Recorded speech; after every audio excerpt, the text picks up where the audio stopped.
Hola, ¿qué tal? ¿Cómo están? Muy buenas noches, los saludo. Soy Doris y estamos transmitiendo en vivo desde la cabina de Urus Radio, aquí en la Ciudad de México, hoy martes 15 de septiembre de 2015. Y pues bueno, como ustedes saben, es un día extraordinario, primero porque pues nosotros transmitimos todos los lunes y pues porque el profesor no estaba, sí, hasta que llegó el día, precisamente el día de hoy, pues bueno, ya vamos a transmitir ahora ya en directo desde la cabina de Urus Radio. Pues el profesor estaba de viaje pero pues ya lo tenemos por acá y así es que vamos a saludarlo. Profesor, ¿cómo está? Buenas noches. Licenciada, muy buenas noches. Pues no se imagina el gusto, el enorme gusto y placer que me da estar aquí en esta entrañable cabina de Urus Radio, igual con todas las personas que nos escuchan, licenciada. Pues sí, profesor, ya lo extrañábamos mucho y mire, afortunadamente ya está por acá en México, en su querido México. Así es, en mi muy querido y amado México, licenciada. Pues la semana pasada, recuerdo que tuve la oportunidad de hacer la transmisión pues en mi habitación de hotel en la ciudad de Guatemala. Ahí pudimos hacer la transmisión de manera muy improvisada, y el día de ayer me encontraba yo en San Salvador, en la República del Salvador, y no fue posible, de veras, licenciada, batallé bastante. Me auxiliaron en la administración, me auxiliaron varias personas y no fue posible conectarnos a internet. Y cosa curiosa, eran lo que sería las 10:38 tiempo de México, cuando de pronto entró la señal, pero bueno, ya era demasiado tarde, ya no se podía hacer la transmisión, licenciada. Entonces yo le agradezco mucho, yo le llamé a usted y le pedí pues que me disculpara y que anunciara que el día de hoy, de manera un tanto extraordinaria, aunque ya alguna ocasión transmitimos en martes, también por la imposibilidad de transmitir el lunes, bueno, esta sería ya otra ocasión, ¿no?, que transmitimos en martes, y como usted lo dice, coincidentemente el 15 de septiembre, que también en alguna ocasión en un día lunes cayó 15 de septiembre y transmitimos, licenciado. Así es, era algo de lo que no me acordaba, pero sí, fue un 15 y fue el lunes, así es, profesor. Así es, licenciada. Y pues bueno, el día de hoy vamos a tener el tema de, bueno, ya les habíamos comentado, de el anecdotario de la independencia, y pues va a estar muy interesante. Así es que, profesor, usted nos dice si comenzamos. Pues, licenciada, comenzamos, insisto, con el gusto de estar de nuevo aquí en la cabina de Urus Radio, y hoy que es precisamente el aniversario 205 del inicio, ¿sí?, del inicio de nuestra lucha por la independencia. Vale hacer mención, tuvimos la oportunidad de platicar con amigos centroamericanos, y ellos celebran coincidentemente con nosotros, sí, ellos por otros motivos, pero 5 naciones de Centroamérica celebran el 15 de septiembre, pero ellos celebran la consumación, y nosotros lo que celebramos es el inicio, ¿sí? La consumación de nuestra independencia fue en septiembre, pero de 1821, 11 años antes. Esto es que todavía no cumplimos realmente el bicentenario. Nos faltan 6 años para cumplir el bicentenario, licenciada. Pero bueno, pues fíjese, esta ya es la primera anécdota. Sin darnos cuenta, ya comentamos la primera anécdota. Ya se celebró el bicentenario en México, pero no el bicentenario de la consumación, sino el bicentenario del inicio, ¿sí? Y licenciada, algo que me llamó poderosamente la atención, platicando con los amigos de Centroamérica, qué bien documentados están ellos. Realmente están muy documentados, o por lo menos con la gente que tuvimos oportunidad de platicar y de convivir, de hacer algunos viajes, están muy bien documentados acerca de cómo se da la independencia de sus países y cómo depende la independencia de ellos de la independencia de nosotros, ¿sí? Pero bueno, ese sería tema de otro programa, licenciada. Pero bueno, hablando de las anécdotas de la independencia, porque igual me preguntaron, profesor, ¿cómo se logra la independencia de México? Y me puse a platicarles, ¿sí?, cómo fue que se dio. Hicimos un viaje muy largo por carretera, y ese viaje pues fueron 2 o 3 horas hablando precisamente de estos hechos curiosos de nuestra lucha armada. de hace 200 años. Licenciada, por ejemplo, siempre hablamos de Hidalgo, Allende, Aldama, Jiménez, Abasolo, Morelos, Guerrero, Guadalupe, Victoria, pero siempre se nos pasan nombres. Pero hablando de los iniciadores de la independencia, hay un nombre que nadie recuerda, que a todo mundo se le olvida y que mucha gente ni siquiera sabe quién fue, que fue don Epigmenio González. Y uno dice, caray, de ese señor yo no había oído hablar, pues ¿qué hizo ese señor? ¿Sí? Pues es de los padres de la patria. Precisamente don Epigmenio González y don Emeterio González eran hermanos. Ellos eran dueños de una tienda ahí en la ciudad de Querétaro y ellos participaban en esas famosas reuniones literarias donde se reunía la corregidora, el corregidor Domínguez, Allende, Aldama, etcétera. Participaban y ellos estaban planeando, junto con Hidalgo, con todos ellos, el levantamiento armado. Pero al hablar de levantamiento armado se necesitan armas. Ellos fueron los armeros. Ellos fueron los que construyeron lanzas, los que acumularon pólvora, acumularon fusiles, etcétera. Estaban haciéndose de armamento para el levantamiento. No hay que olvidar que cuando, se estaba planeando para el mes de octubre, pero se adelanta todo por una denuncia, ¿sí? Entonces, cuando se hace esta denuncia, los insurrectos o los futuros insurrectos no están en Querétaro. Ellos están en Dolores, allá estaba Hidalgo y Allende, pero Epigmenio y Emeterio sí estaban en Querétaro. Entonces el corregidor Domínguez, el esposo de la corregidora, se ve obligado a detener a los hermanos González, cuando precisamente se reunían en casa del corregidor. Es que la denuncia se había hecho y el corregidor, con tal de salvar la vida, pues agarra a los que puede, ¿sí? Los detiene y los manda a la Ciudad de México. Están presos aquí en la Ciudad de México cuando se enteran del avance de Hidalgo y de cómo va triunfando Hidalgo, y ellos dentro de la cárcel, licenciada, ellos siguen promoviendo el levantamiento, ¿sí?, dentro de la cárcel. Entonces se les vuelve a juzgar y a don Emeterio González se le condena a muerte. Y en 1812 cae fusilado. Y don Epigmenio, sí, es mandado a una cárcel de alta seguridad, de aquellos años que sí existen cárceles de alta seguridad donde de veras no se fugaban los presos. Se lo llevan al fuerte de San Diego en Acapulco. Y ahí lo encierran, ¿sí?, a don Epigmenio. Bueno, cuando Morelos sitia la ciudad de Acapulco, es probable que, bueno, no probable, si toma Acapulco va a liberar a todos los presos y este hombre quedaría libre. Entonces la corona española lo pone en un barco que va para Filipinas y lo manda hasta allá. Y allá fue a dar don Epigmenio. Allá queda preso, ¿sí? Cuando triunfa la independencia en México, él dice, señores, ya libérenme, ya ganamos. Y allá le dicen, no, porque nosotros no reconocemos la independencia de México. Y lo vuelven a dejar preso, de tal manera que dura más de 20 años en la cárcel. Después, cuando ya por fin España reconoce que México es independiente, entonces ya lo dejan libre. Pero para esto ya va mal de una pierna, muy acabado físicamente, más de 20 años en prisión. Y lo echan a la calle, ¿sí?, sin tener con qué comer, sin tener con qué vestirse, y anda mendigando allá en Manila, pidiendo limosna, hasta que un comerciante se apiada de él y le da el dinero para que pague su boleto para regresar a México, ¿sí? Bueno, sí, él se fue haciendo esto virreinato, regresa ya cuando esto es México, llega a Acapulco. Estamos hablando de 1835, 14 años después de la consumación de la independencia. Y llega el señor a Palacio Nacional y dice, ya vine, ya llegué. ¿Y tú quién eres? Pues yo soy Epigmenio González, soy el armero de la independencia. Yo junté las armas para el levantamiento armado para que este país naciera.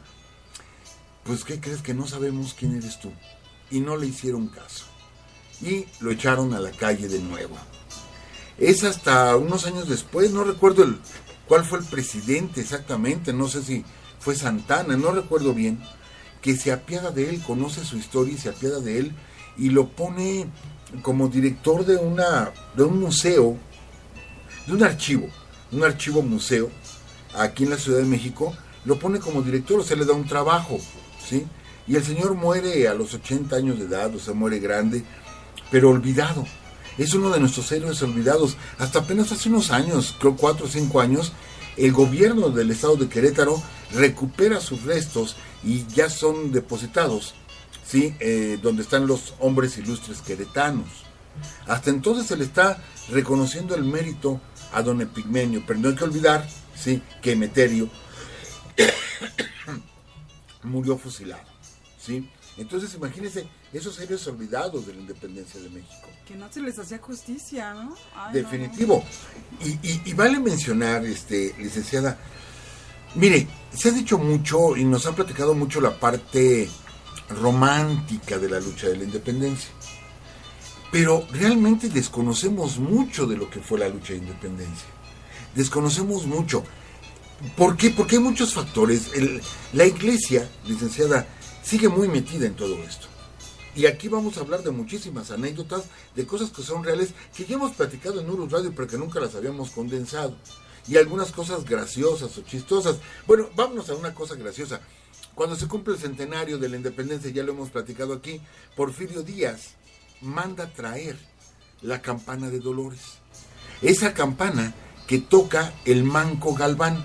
Bueno, el cojo Galván. Bueno, el tuerto Galván. El chiste es que hemos encontrado con que era tuerto, con que era cojo, con que era manco, pero él era el que tocaba la campana de Dolores. Alguien le sugiere a Porfirio Díaz que para celebrar el centenario, pues se traiga la campana original, ¿sí?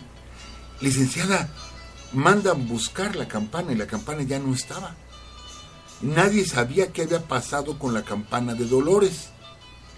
Entonces, se enoja Porfirio Díaz cuando le dicen, pues es que ahí en Dolores ya no hay campana, es otra, y la otra quién sabe dónde estará. Pues me la buscan porque me la buscan y la encuentran. Y por allá va un secretario de Porfirio Díaz y encuentra en una hacienda arrumbada entre el Fierro Viejo la campana de Dolores, que 100 años antes había llamado al pueblo a la rebelión. La encuentran, ¿sí? Yo quiero creer que es la original, quiero creer. No quisiera pensar que este amigo de Porfirio Díaz le tuvo miedo a Porfirio Díaz y dijo, a ver, esta campana vieja, digan que es la de Dolores y ya. No quiero pensar eso, pero bueno.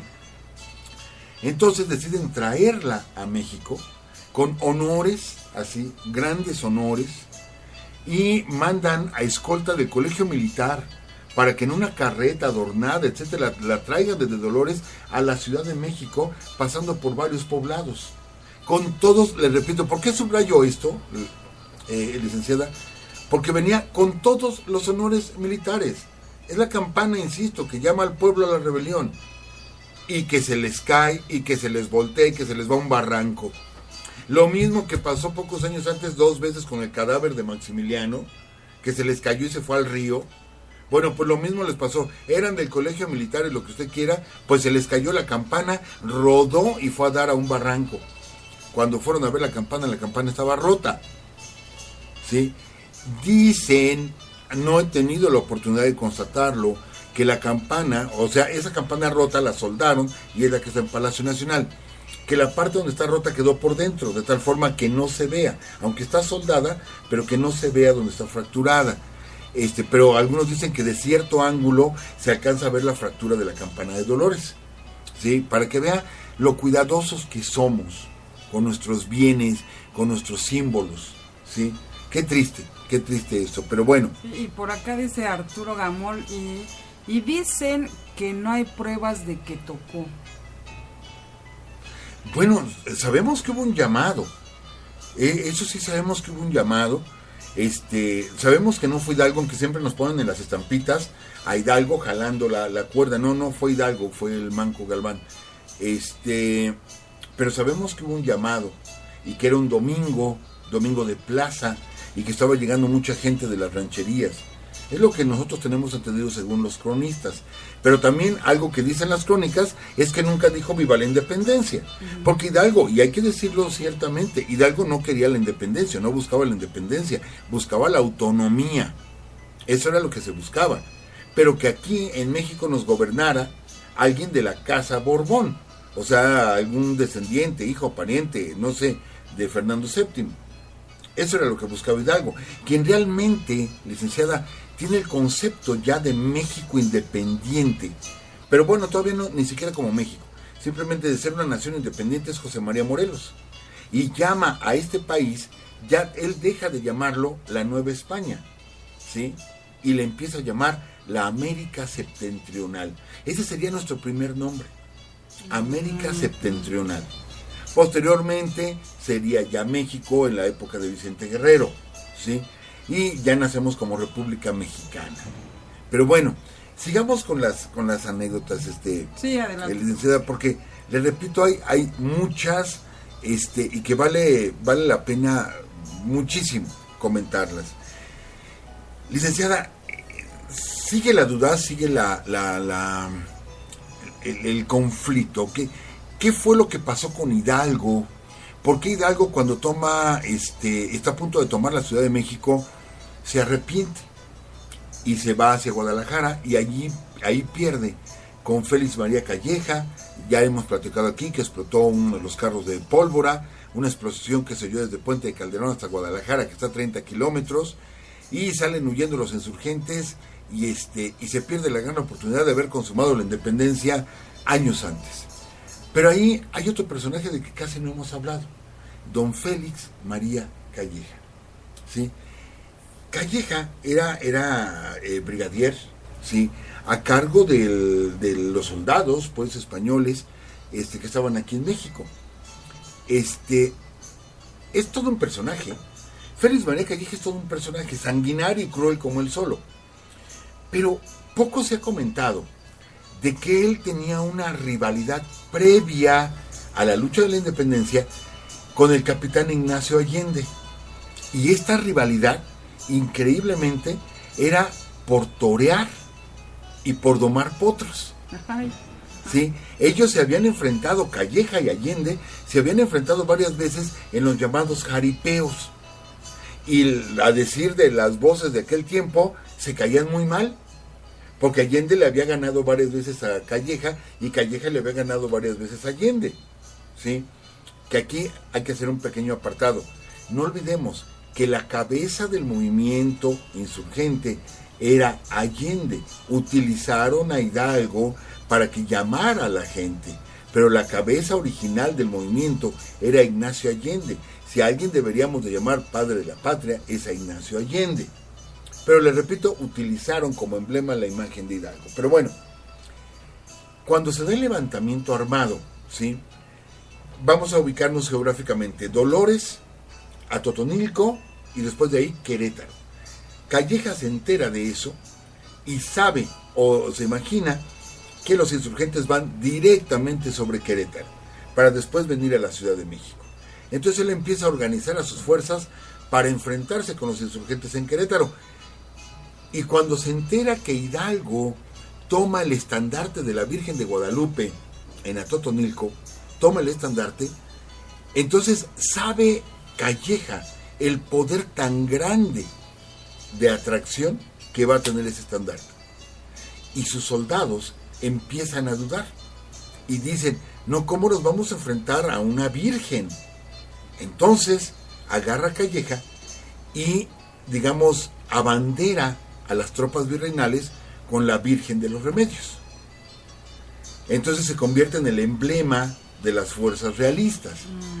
Y para que no tuvieran miedo, y esto es real y es casi de risa, para que no tuvieran miedo sus soldados, lo que hace es fusilar a la Virgen de Guadalupe. Sí, así como lo dije. Fusiló a la Virgen de Guadalupe.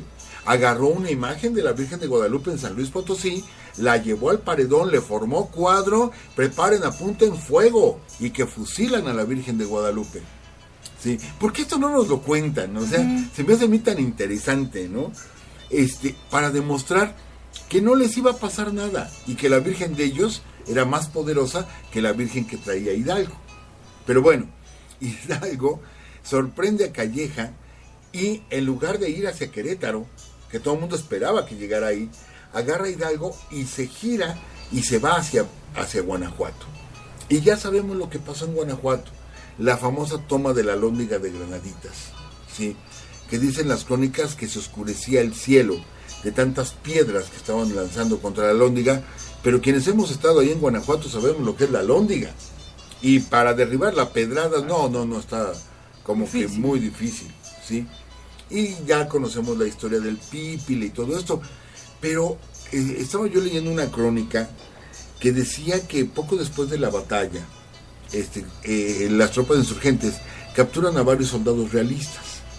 Entonces, la ciudad quedó abierta, quedó franca, y Hidalgo no pudo contener el pillaje, ¿sí? No pudo contener la masacre. Fue el primer real enfrentamiento y no hubo prácticamente ningún sobreviviente dentro de la Alhóndiga de Granaditas. Ahí se habían escondido todos los ricos y poderosos españoles. No quedó prácticamente ninguno vivo. Fue acabarlos, hacerlos pedazos, ¿sí? Y después se dio el saqueo de la ciudad. Y bueno, de pronto el capitán Allende ve a un grupo de insurgentes que tienen en su poder a unos soldados realistas, y de pronto ve que a los soldados realistas les bajan los pantalones. El capitán Allende se espanta y piensa que va a suceder una barbaridad ahí con los soldados realistas. Entonces va inmediatamente, ¿sí?, a detener lo que él pues supuso que iba a ser un ataque quizás sexual. Y cuando les grita a este grupo de insurgentes, y dice, no, es que no les vamos a hacer nada, nada más les estamos buscando la cola. ¿Cómo? ¿Sí? Le estamos buscando la cola, el rabo. Es como que le están buscando el rabo. Sí, es que nos han dicho que ellos son el diablo. Y si son diablos, tienen que tener cola. Y eso es lo que le estamos viendo. A ver, es cierto que tienen cola. Imagínese usted, licenciada. O sea, estas eran las tropas insurgentes. Las tropas insurgentes que de pronto agarran, ven a un cura enarbolando una imagen de la Virgen de Guadalupe y se van a pelear a pedradas, ¿sí?, por la independencia, pensando que van a pelear contra el diablo. Y le buscan la cola y el rabo a los soldados. Esa era la mentalidad de nuestra gente. Esa es la gente que va a pelear por la independencia. De esa magnitud está inocente nuestro pueblo. Totalmente ingenuo e inocente, ¿sí? Por eso mismo, sí es cierto, nos espantamos de las matanzas terribles que hubo, pero al mismo tiempo, licenciada, entendemos, claro que esto lo explica Manuel, lo justifica, entendemos el odio de 300 años. Cuando nos damos cuenta y vemos las gráficas demográficas de nuestro país y vemos cómo la población indígena va disminuyendo, ¿sí?, y decimos, caray, pues es que se enferman, es que cosas así. No, la población indígena va disminuyendo en México porque las parejas no quieren tener hijos por la esclavitud que se vivía. Entonces se juntaban y no querían, por así decirlo, aparearse para no tener hijos, para que los hijos no heredaran las terribles condiciones de vida en las que estaban nuestros indígenas. Imagínense, al grado de prefiero no tener hijos. Sí. ¿Y qué hacían los españoles? Los obligaban, por eso es la palabra aparear, ¿sí? Los obligaban a aparearse, esto es, como animales. ¿Para qué? Para que se embarazaran las mujeres, ¿sí?, y dieran más críos que sirvieran de peones y de esclavos en las haciendas. Entonces le decían al marido, ¿sí?, o te apareas con tu mujer, o voy a traer a alguien que se aparee con ella. Ay.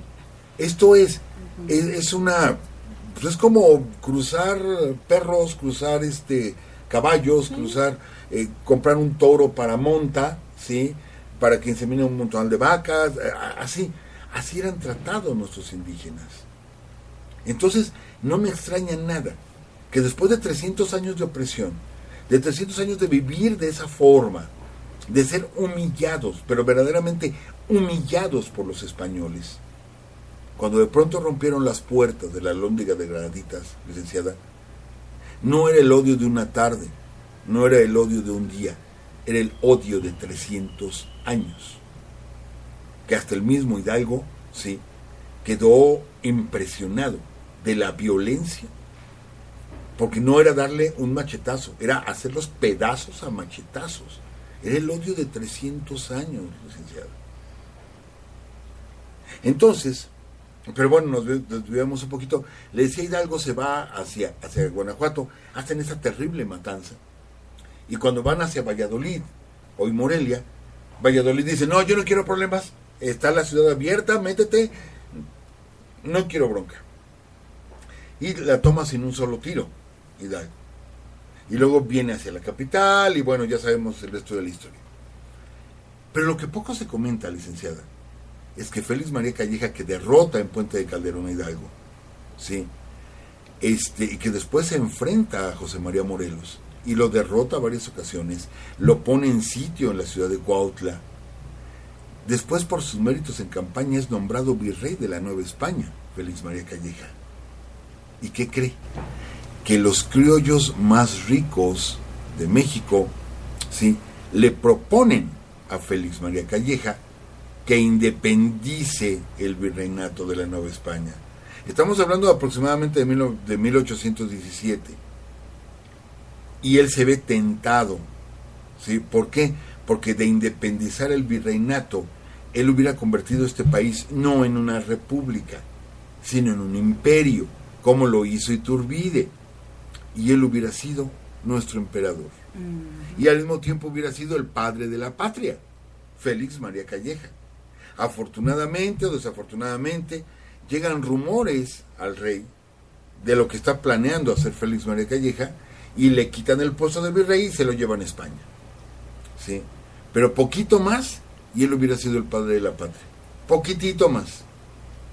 Y le repito, y él fue sanguinario, porque así como hablamos de los insurgentes, la manera en que mataron, pues hemos platicado aquí la manera tan sanguinaria en que matan a don Pedro Moreno, la manera tan sanguinaria en que castigan a los insurgentes, en fin, fue terrible.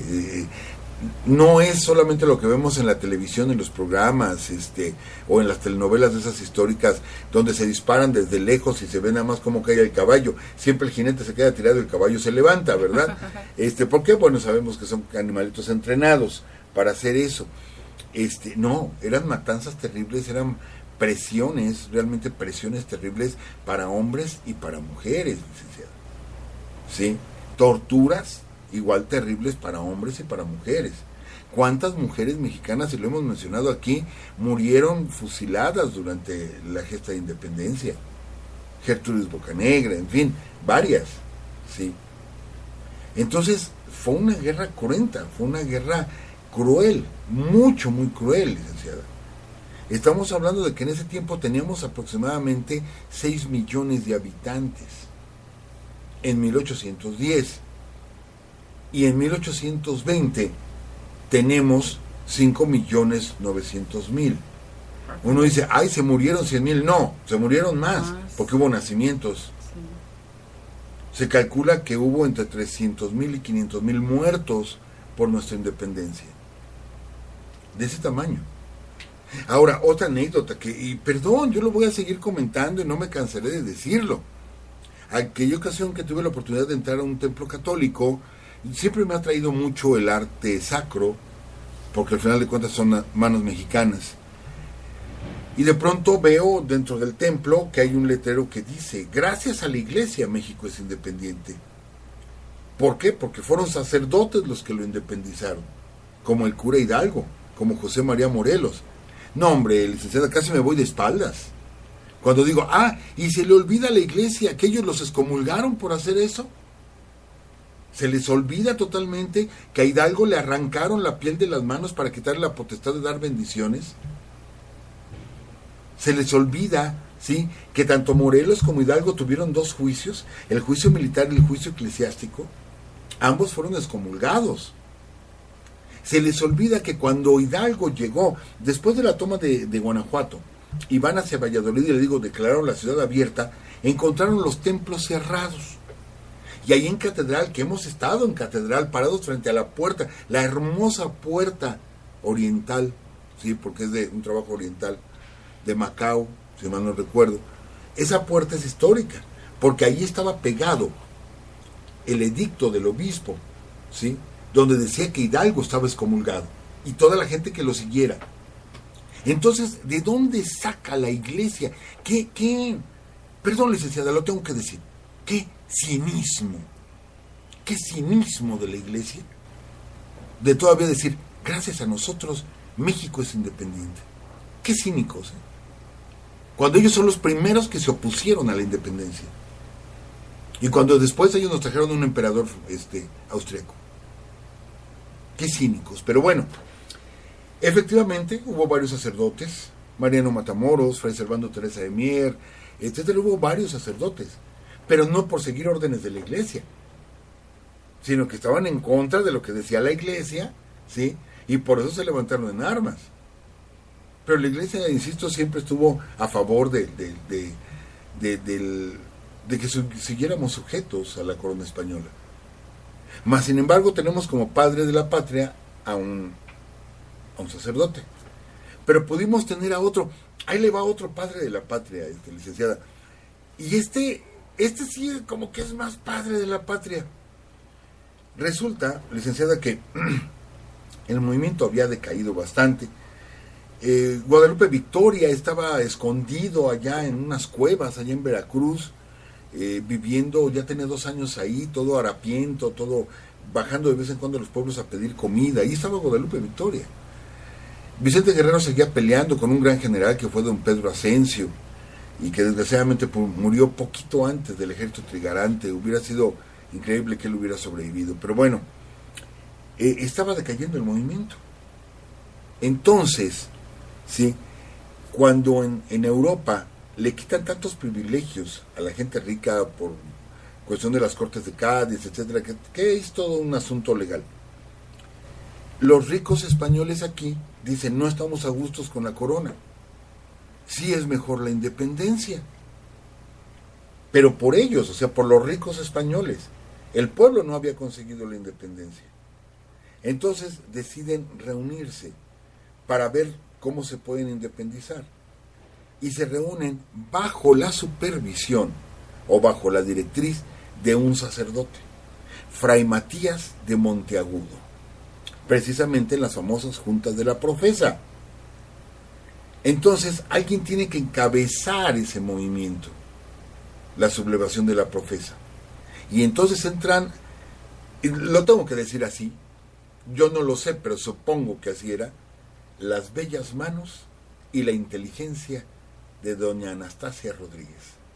Y le propone, o sea, la Güera Rodríguez, y le propone a Fray Matías de Monteagudo que quien debe de encabezar esto es un joven teniente coronel del ejército virreinal que fue un salvaje y que andaba robando, etcétera, y que derrotó a Morelos, pero que luego por tantas brutalidades que hizo, porque abusó de la gente, etcétera, lo habían quitado del ejército. Que él sería bueno que encabezara ese movimiento, Agustín de Iturbide. Pero la idea fue de la Güera Rodríguez. Entonces Matías de Monteagudo llama a Agustín de Iturbide, le explica cuál es la situación, y efectivamente convencen al virrey de que mande fuerzas para aplacar a Vicente Guerrero y que ponga a Agustín de Iturbide a cargo de esas fuerzas. Y cae el virrey, ¿sí? Y después Iturbide hace las paces con Guerrero para poderse justificar, yo represento únicamente a los ricos, a los conservadores. Pues la gente del pueblo no me va a seguir.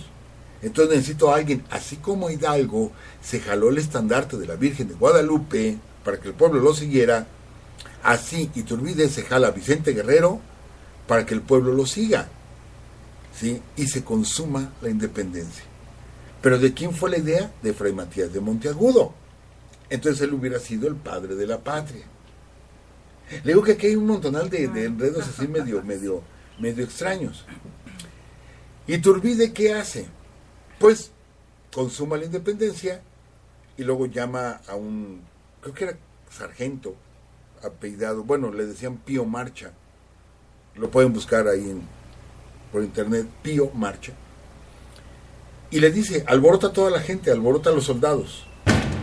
Y efectivamente los alborota, y un día en la mañana llega con un montonal de soldados, el sargento Pío Marcha, frente a las puertas de la casa de Iturbide, y empieza a gritar, viva Agustín I de México, viva el emperador, y bla, bla, bla, y sale Iturbide. Ay, me parte en el corazón, o sea, qué manera tan espontánea, la gente me pide, me aclama, me solicita que yo sea el emperador, mira tú qué casualidad, mira tú, y queda como emperador de México.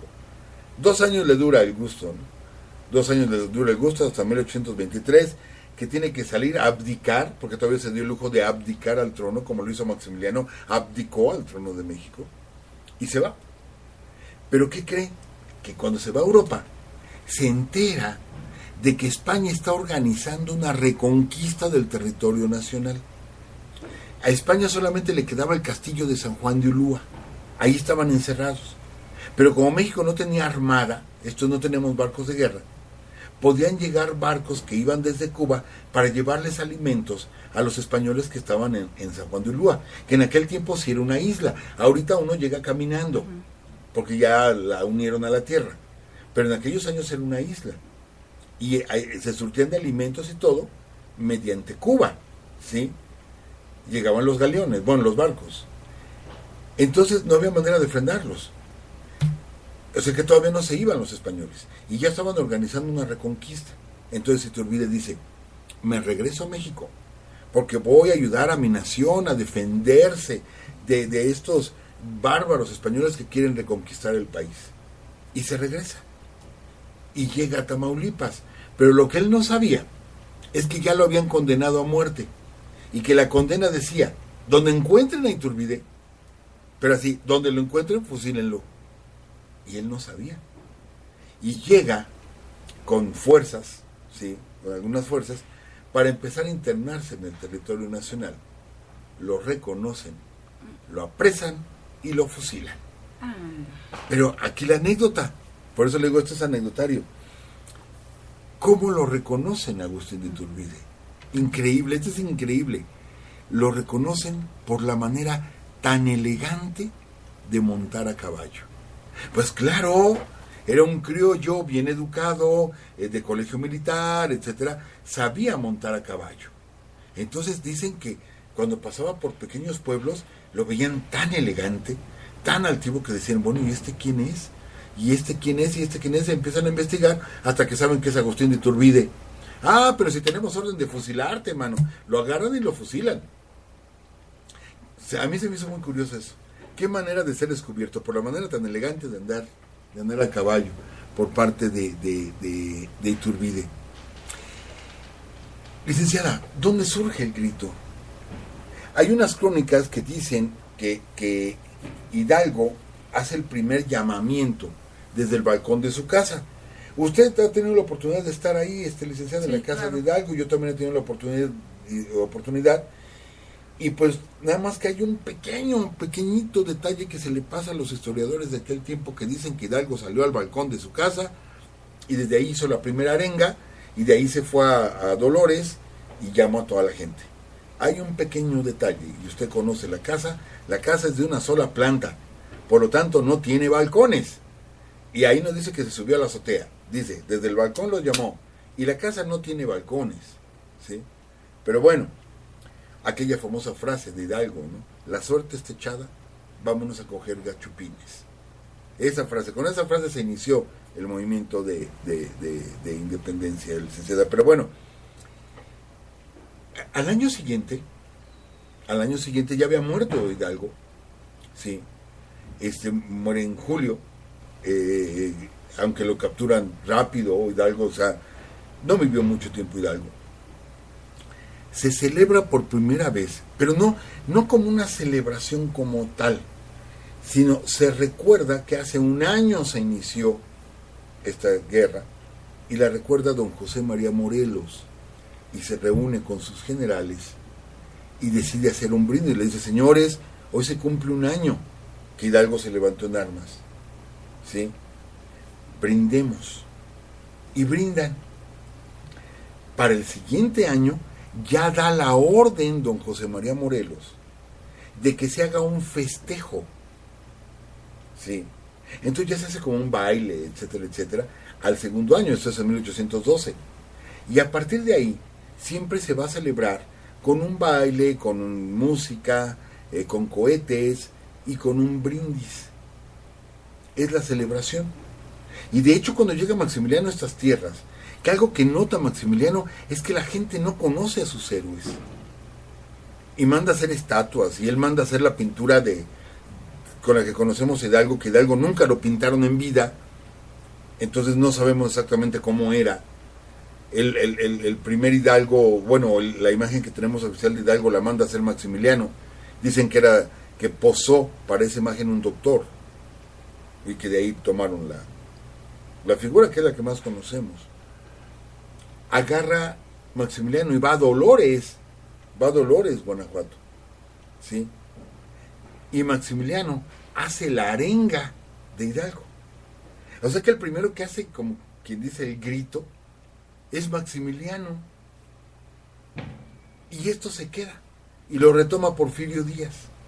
Y hace la ceremonia del grito de independencia.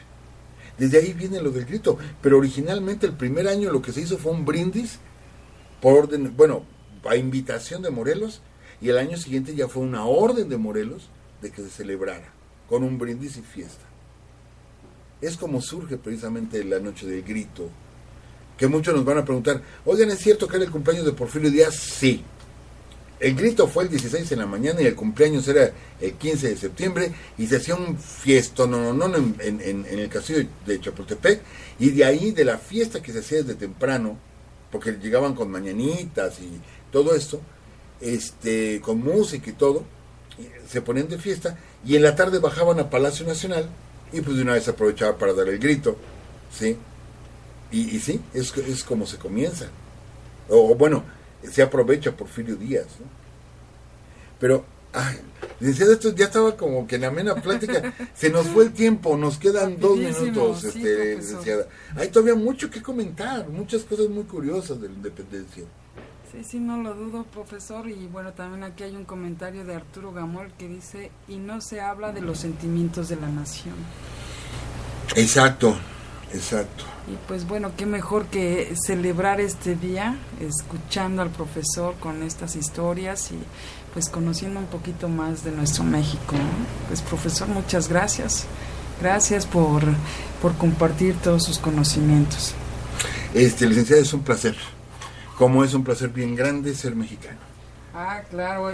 Claro que sí. Eso que ni qué, y pues vamos a festejar el día de hoy, así es que vámonos todos al Zócalo. No es cierto. No, pero por favor, para nada, licenciado. No. Ahí no tenemos nada que celebrar, pero bueno. Se me olvidaba nada más una cosa, profesor.